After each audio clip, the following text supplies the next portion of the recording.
demi membuat hari ini kita merdeka bersama-sama di Bali. Siapa yang dari Hongkong, Taiwan, Singapura, Malaysia, Timur Tengah, Eropa.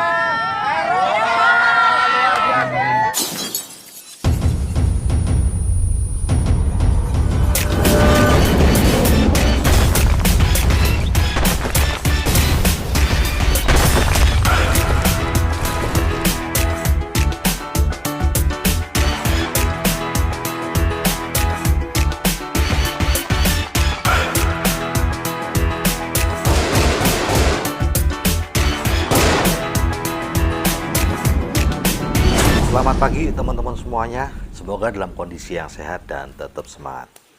Topik saya kali ini adalah tentang kronologi. Kronologi itu artinya sebuah rangkaian peristiwa yang terjadi secara berurutan. Seperti misalnya kronologi pendidikan. Nah, itu berarti dimulai dari TK atau playgroup, lalu TK, SD, SMP, SMA, kuliah, terus kerja gitu ya. Itu kronologinya seperti itu, rangkaian peristiwa yang terjadi secara urut, itu seperti itu. Nah, kita perlu juga loh punya cara berpikir yang kronologis. Artinya kita bisa berpikir secara urut. Itu sangat membantu kita untuk mengumpulkan kepingan-kepingan peristiwa yang tadinya terjadi secara acak, lalu disusun menjadi rangkaian yang kronologis atau urut, sehingga bisa kelihatan gambar besarnya. Masih ingat ya, permainan puzzle? Potongan-potongan gambar yang kalau terpisah-pisah kita nggak tahu apa wujudnya, tapi begitu kita kumpulin terus kita pasang-pasang sesuai garis-garis sambungannya, kita bisa melihat gambar besarnya. Nah, rangkaian peristiwa yang terjadi secara kronologis dan terus berulang-ulang, lalu terjadi di setiap orang, itu bisa menjadi sebuah pola. Kalau dalam film, kronologinya adalah bab 1 itu pasti pembukaan film, kemudian bab 2 itu pasti terjadinya konflik, bab ketiga itu adalah terjadinya solusi, dan bab keempat adalah penutup atau ending. Biasanya sih happy ending. Itu kalau film ya. Sepanjang pengalaman saya sebagai perantau dan kerja sama saya dengan para perantau yang sudah lebih dari 10 tahun, para perantau khususnya TKW TKI itu punya kronologinya. Rangkaian peristiwa yang terjadi secara urut. Yang akhirnya menjadi sebuah pola karena dialami oleh semua perantau menjadi 4 rangkaian peristiwa. Dan semuanya sama kecuali rangkaian ketiga. Jadi kalau diibaratkan sebagai novel, ini ada 4 bab kronologi para perantau.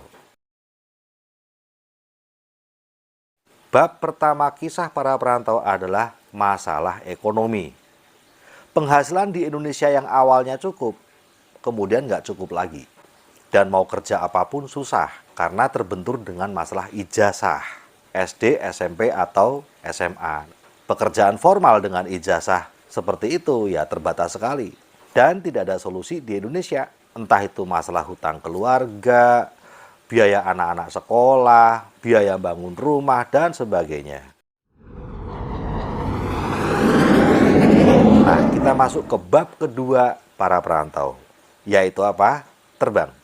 Menjadi TKW dan TKI.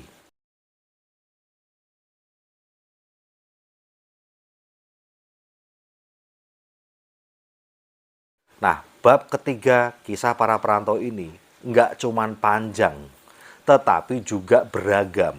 Ini bisa sampai belasan bahkan puluhan tahun. Memang kontrak TKW bisa 2 tahun atau 3 tahun. Pulang sementara waktu finish kontrak lalu terbang lagi. Jadi isinya cuma bolak-balik, gonta-ganti negara, gonta-ganti majikan. Karena di Indonesia tidak bisa kerja apapun, usaha apapun yang bisa menghasilkan penghasilan seperti gaji waktu kerja di luar negeri. Bab ketiga kisah perantau ini memang rada beragam walaupun polanya sama. Beragamnya kenapa? Karena ada yang masih single, ada yang sudah berkeluarga, ada yang belum punya anak, ada yang sudah punya anak, ada yang masih terikat pernikahan, banyak yang sudah pada pisah, ada yang pulang sementara, ada yang udah terbang. Ada yang pulang dan merasa sudah aman, punya usaha, peternakan, warung, atau perkebunan. 3 tahun, 4 tahun, 5 tahun, terbang lagi. Selama proses bolak-balik, ini masih bab ketiga kisah para perantau.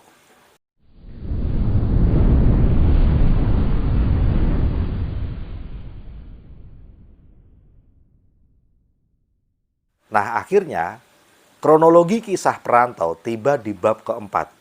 Dan saya bilang ini adalah bab terakhir. Mission accomplished. Misi selesai. Rumah sudah jadi, anak-anak udah lulus sekolah, hutang sudah lunas. Entah karena memang sudah sangat tua dan tidak bisa bekerja lagi, entah karena dipecat majikan dan tidak bisa dapat majikan baru lagi, ya sudah, pulang. Bab keempat ini adalah finish kontrak yang terakhir kali dalam hidupnya dan tidak akan pernah terbang lagi sebagai TKW atau TKI. Nah, jangan seneng dulu. Kalau di film, biasanya bab keempat atau bagian penutup itu happy ending. Tetapi bagaimana kisahnya dengan bab keempat para perantau saat sudah pulang? Apakah ada yang happy ending? Tidak punya penghasilan apa-apa. Baru memulai usaha yang kemudian bangkrut. Bercocok tanam lagi, sawah. Hei, selama ini sawahnya bisa ditanemin. Dia bisa beli bibit ataupun pupuk lewat gaji waktu kerja di luar negeri. Lah sekarang kan dia nggak punya gaji di luar negeri. Dan bahkan yang paling mengerikan adalah semua tabungannya ludes dalam waktu yang sangat singkat. Mulai dari dia mendarat ke Indonesia, kemudian dijemput sama keluarga, itu aja udah nyewa mobil dia bayar. Lalu nyampe di kampungnya, semua pada kumpul dan dia ngasih amplop. Dan juga untuk menjaga gengsi keluarga, dia juga ngajakin saudara-saudaranya untuk pelesiran. Dalam 2 minggu aja, 10 juta bekalnya ludes-des-des. Tapi masalahnya kebutuhan kan terus ada. Perut keluarga harus diisi, listrik harus dibayar, pajak kendaraan juga harus dilunasin. Orang tua kalau sakit butuh biaya berobat, belum pulsa untuk internet keluarga. Dan ingat, di kampung ada arisan loh ya. Terus kerja apa? Dan semua ini sebenarnya dipengaruhi di bab ketiga pada saat dia masih merantau. Di saat dia masih merantau, apakah dia hanya santai-santai aja? Apakah dia sudah memulai sebuah usaha atau belum? Apakah dia menjalankannya dengan serius atau tidak usaha itu? Nah, sekarang saya mau bertanya sama teman-teman para perantau. Apakah Anda pernah melihat kronologi yang berbeda? Atau semua sama? Karena kronologi yang selalu sama akan membuat sebuah pola. Pola ini seharusnya bisa menjadi pelajaran bagi semua perantau. Jika Anda tidak melakukan sesuatu, maka Anda akan mengalami kronologi yang sama. Tapi yang jadi masalah adalah kebanyakan perantau tidak mau berpikir secara kronologis dalam babakan hidupnya. Dia melihat setiap bab kehidupan dia itu terpisah-pisah. Misalnya saat ini dia ada di bab ketiga. Ya, bab ketiga itu kalau tidak melihat bahwa sebentar lagi dia akan ada di bab keempat, yaitu pas finish kontrak terakhir kalinya, ya santai-santai aja di saat bab ketiga ini, yaitu pada saat dia masih merantau. Dia tidak merasa perlu untuk jalankan sebuah usaha apapun, atau mungkin dia jalankan usaha, tetapi bukan usaha yang terbukti sudah bisa mensukseskan para TKW dan bisa memerdekakan para TKW. Asal-asalan aja. Atau dia jalankan sebuah usaha yang terbukti sudah bisa mensukseskan para TKW, tapi males-malesan. Semua itu terjadi karena dia tidak berpikir secara kronologis. Dia berpikir bahwa saat ini hidup gue enak kok. Masih punya penghasilan, bisnisnya nggak jalan juga nggak apa-apa. Atau ngerjain bisnis yang nggak ada buktinya bisa memerdekakan TKW, sifatnya hanya untuk tambah penghasilan aja. Karena dia tidak sadar, dia baru ada di bab ketiga. Nah, saya mau bertanya sama teman-teman, berapa lama lagi Anda akan tiba di bab keempat? Di mana Anda akan pulang dan tidak akan terbang lagi sebagai TKW atau TKI.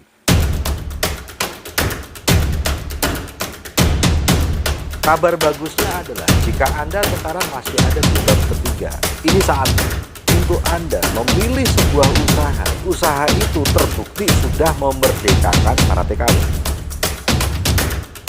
Saya juga akan cerita tentang kronologi orang yang jalankan TNC. Halo teman-teman.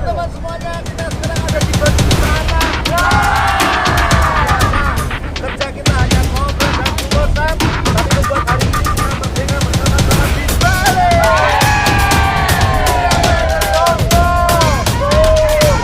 Taiwan, Singapura, Malaysia, Timur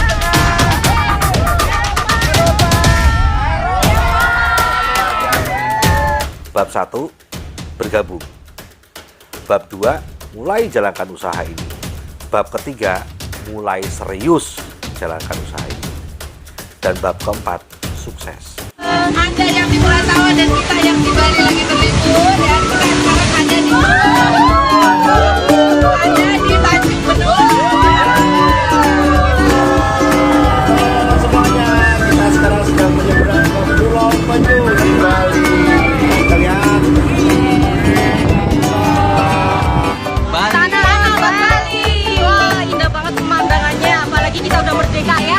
Lebih indah lagi ya. pengen nggak Anda punya kehidupan merdeka seperti ini, rame-rame bareng-bareng? Mahal atau murah? Berapa susah kerja? Pastikan tahun depan Anda ikut wisata winas berikutnya ya. Hanya melalui konferensi dan grup WhatsApp Anda bisa hadir bersama kita di sini ya. Kerja di dunia maya, hadir di dunia nyata.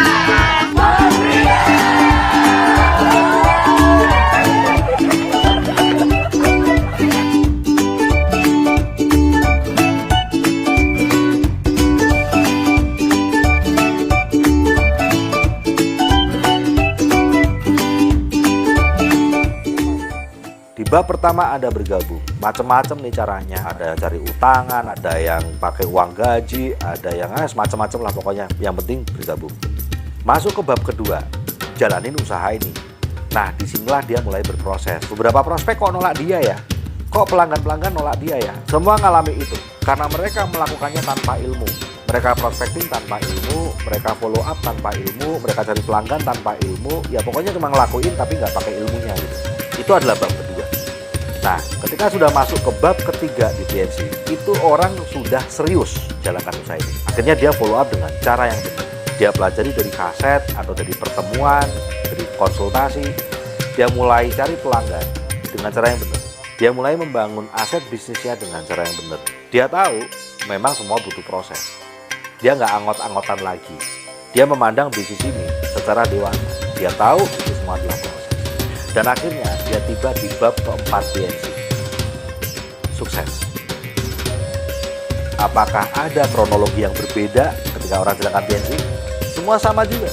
Semua orang akan di bab 1 join, bab kedua mulai jalankan usaha ini asal-asalan, bab ketiga mulai serius jalankan sistem dengan penuh komitmen. Semua sama kisahnya. Dan bab keempat, ketika kita sudah punya 4 kaki PBO, barulah kita akan tiba di bab keempat. Penghasilannya stabil bahkan terus naik. Dan semua orang akan tiba di bab keempat kalau dia mau berproses di bab ketiga. Inilah yang menjadi penyelamat bab keempat para perantau. So, bersyukur sekali kita sudah punya TNC. Di Tim Winners sudah lebih dari 80 TKW TKI yang sukses dan merdeka. Karena pada saat mereka di bab ketiga sebagai perantau, mereka juga di bab ketiga di bisnis TNC serius jalankan usaha ini. Sehingga pada saat mereka di bab keempat para perantau, bisnis kontrak terakhir kalinya, mereka juga sudah tiba di bab keempat TNC sukses dan merdeka. Semoga bermanfaat, jaga terus kesehatan, dan go freedom.